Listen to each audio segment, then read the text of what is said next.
AUR stock analysis.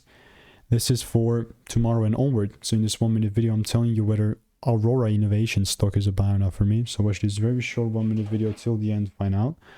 But like just observing Aurora Innovation, 30% up is fine.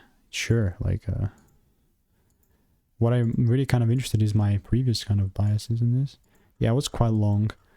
And to be perfectly honest with you, it's still like the same approach. Like I'm not even gonna lie, like I'm still wanting to take these previous new highs that we've made, but the likelihood of this just going up and giving me new highs is crazy high.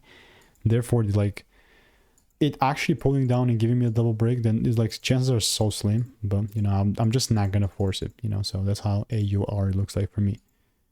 Put like a little normal thing here. In the meantime, all I'm doing is I'm waiting. So if you want to make more money trading in a simple only way, click the first link in the description. It's a free newsletter, and that's about it. Goodbye.